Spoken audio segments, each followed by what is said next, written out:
అసలు రాష్ట్రంలో ఇప్పుడు పెద్దలు ఎవరు చూసినా సరే అమరావతి, అమరావతి, అమరావతి లక్షల కోట్ల రూపాయల అప్పు చేసి అమరావతి మీదనే ఇన్వెస్ట్ చేసి అమరావతిలో రేట్లు పెరగాలి. లేకపోతే అమరావతిలో అది కావాలి, ఇది కావాలని అమరావతే చేస్తూ ఈ అప్పులన్నీ రాష్ట్ర ప్రజల నెత్తిన మోపుతా ఉన్నారు.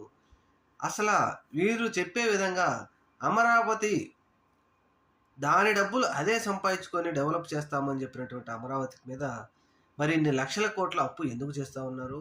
ఈ అప్పు మొత్తాన్ని రాష్ట్రంలో ఉన్నటువంటి 3 చోట్ల రాయలసీమ, ఉత్తరాంధ్ర లేకపోతే కోస్తా లాంటి ప్రాంతాల ప్రజలందరూ ఈ అప్పు ఎందుకు భరాయించాలి? మరి ఈ అమరావతి ఎలా వీళ్ళు ఈ ప్రభుత్వ పెద్దలు రేట్లని భూముల కోసమే చూస్తున్నారు గానీ, ప్రజలకు ఏ విధంగా ఉపయోగపడే రాజధాని ఎలా అవుతుందో ఇది, వీరు చెప్పినట్టుగా అక్షయ పాత్ర ఇది ఎలా అవుతుందో గానీ, కొంతమంది మేధావులకు అర్థం గాక నెత్తి గొక్కుంటా ఉన్నారు. మరి ఈ పెద్దలు చెప్పినట్టుగా ఎప్పుడు ఇది అక్షయ పాత్ర అవుతుంది? ఎన్ని సంవత్సరాల తర్వాత ఈ రాజధాని అమరావతి ఆంధ్రప్రదేశ్‌కు ఉపయోగపడుతుందో చూడాలి.